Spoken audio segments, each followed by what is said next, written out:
Welcome to That's Good Sports. I am Brandon. Happy birthday, Mom Perna. That's right, it's my mom's birthday today, and we will all be celebrating via FaceTime. Well, not all of us, just me and my family. She specifically said not to invite any of you, or to give out her phone number on this show again. So I must abide by those wishes. Regardless, happy birthday, Mom. I love you, and thank you. Thank you so much for giving me the freedom to make my own choices. No matter how stupid they were, like the one to become a YouTuber. Thank you for always believing in me. That was smart. Anyway, we have some mild NFL news today. Tomorrow will be the free agency losers episode. I promise I'm getting to that. The question, though, that has been bothering me is, what does a wolf eat in isolation? After I told him I was going to eat his kids, he never said another word to me. So, yeah. Oh, that's right. The children of the river. Derek Wolfe is leaving the Denver Broncos for the Baltimore Ravens. That's the bad news. The good news is the Ravens do play the Colts this season, so Baltimore fans may be treated to another threat of cannibalism by one of my all-time favorite Broncos and Derek Wolfe. Today we'll discuss that, the Broncos re-signing of Shelby Harris, Cam Newton's not safe for work video, and I will give you hope. Hope for a terrible season by one Thomas Bradyeth in Tampa Bay. That's good sports.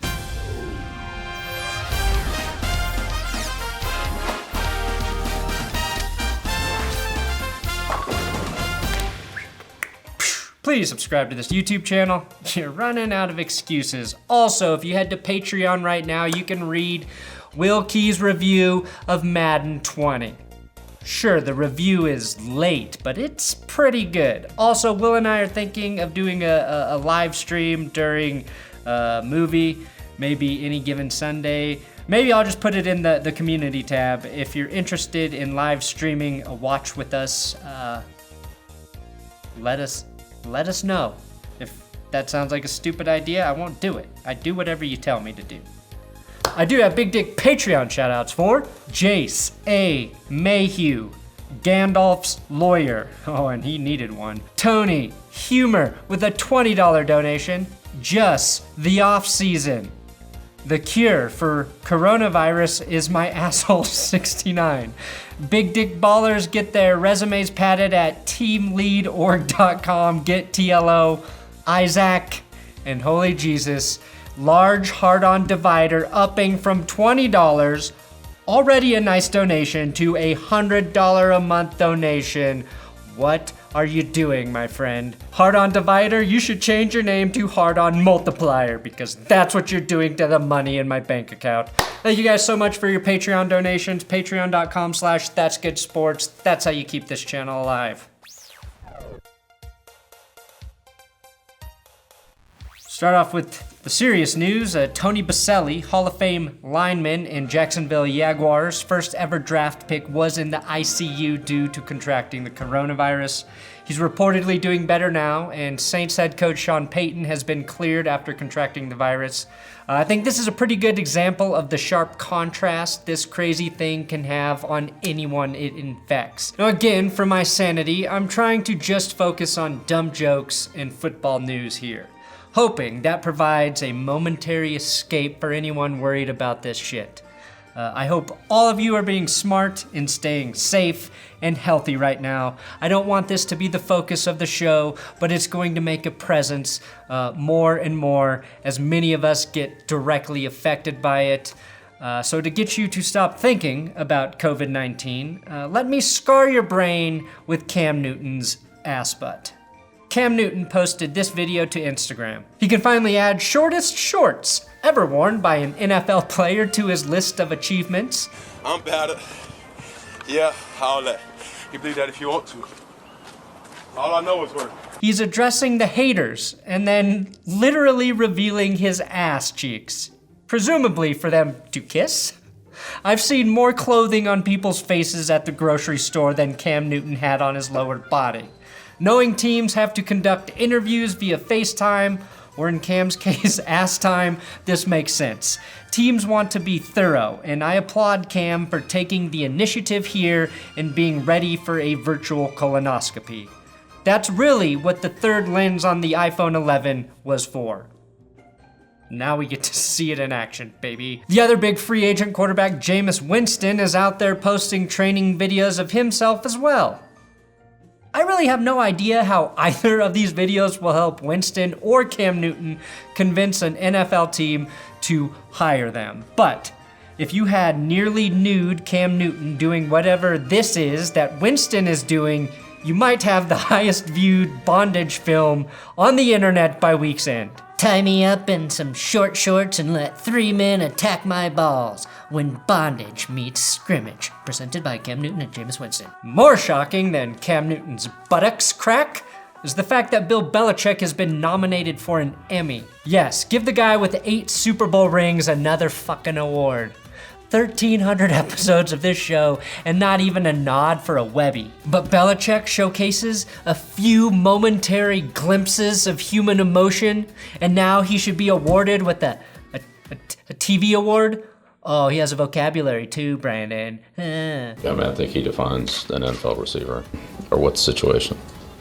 1st and 10, 4th and goal, I mean, he gets an Emmy nomination after one beat-off joke. It's all on the quarterback to beat it and get it off. I've never made it through a single episode without a beat-off joke. That's okay, an Emmy is about as meaningful as a Roni, which will go to whoever provides the best coronavirus coverage during this global crisis. Now, Tom Pelissero tweeted some clarity in regard to the procedure NFL teams will be taking to interview and evaluate college talent. Procedural clarity, yes, that is why you come to watch this show. Again, FaceTime is being used to interview players like Justin Herbert, who had a video call with the Raiders and Chargers so far, but the FaceTime rules are as follows. Each call/FaceTime session is capped at 1 hour. Bill Belichick, of course, is limited to 5 minutes, as that feels like an hour when you talk to him. And saying, no, you hang up. No, you hang up first. Will be counted towards the 1 hour. Pete Carroll. No more than 3 calls in a week for one club with one player. This is to avoid looking like a clinger. We're looking at you, John Gruden. We get it. You like football guys. You love football dudes. You want to be a football bro for life. But no more than 3 calls, John.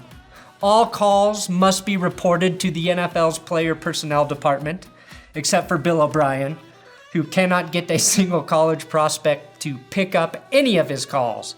In fact, if a team tries to break the rule and call more than 3 times, the 4th call and all those after just show up as incoming call from the Houston Texans. That's right, Bill. You're the new dipshit. Your new king dipshit. An interesting stat that I have never hoped to be more true than this one is that Pro Football Focus tweeted out, Jameis Winston, Carson Palmer, and Andrew Luck all had the most turnover-worthy plays in their first season with Bruce Arians. Do I know what turnover-worthy means or why the hell they all scored a -40? No. What I do know is that Andrew Luck threw 18 picks in 2012, Palmer threw 22 picks, and Winston, of course, threw 30 last year in their first season with Bruce Arians, which means we may have the best chance to date to see Tom Brady throw 20 interceptions in a season. That is hope. That is real hope we can hold on to in our hearts to get us through this tough time.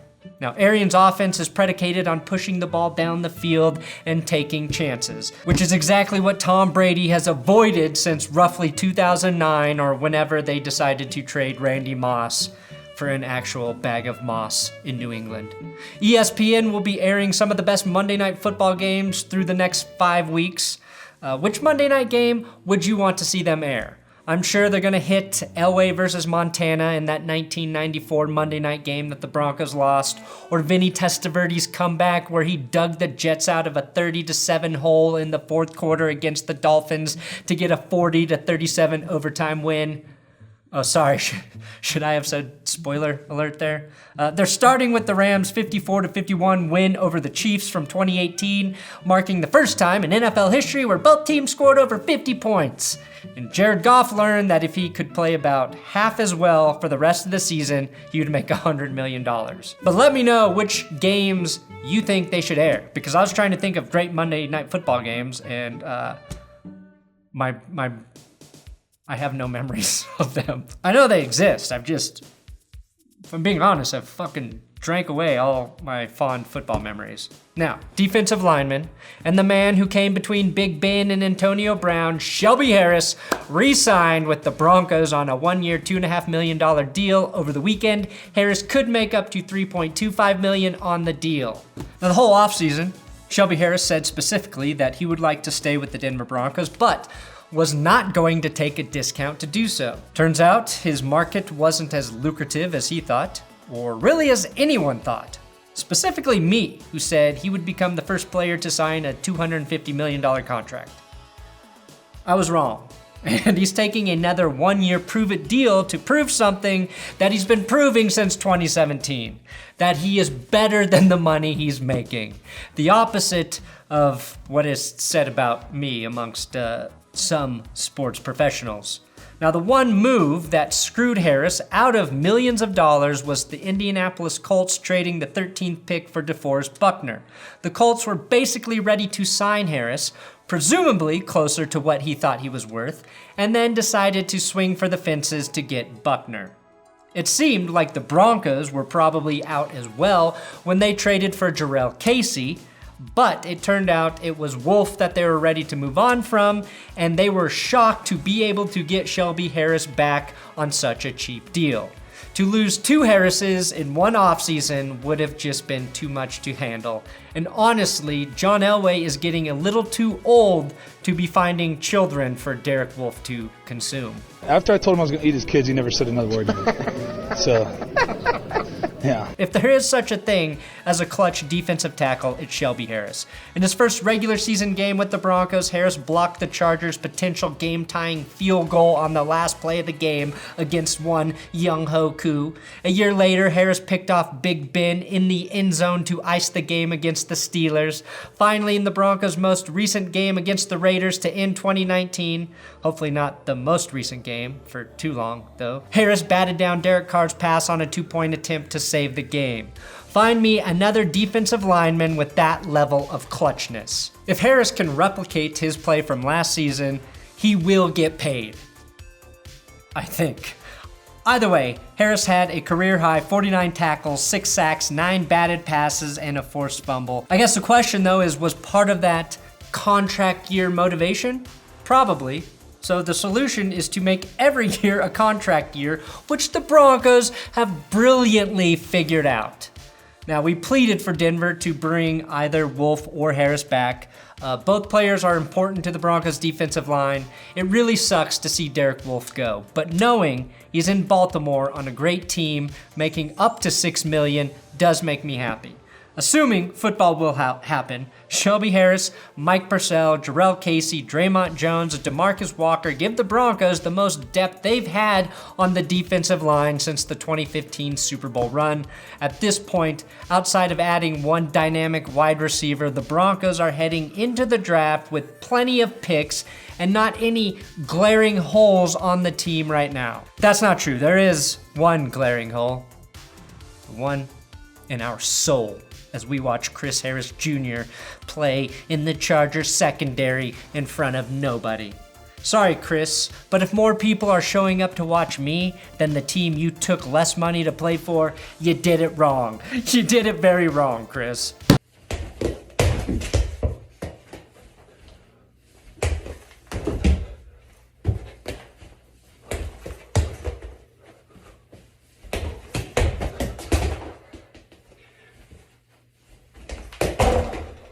Thanks for watching another episode of That's Good Sports. Free agency losers will be up tomorrow. 99% positive of that. Make sure you subscribe here on the tubes. I'm on Twitter, I'm on Instagram. It's a fucking shit, but who cares? Why?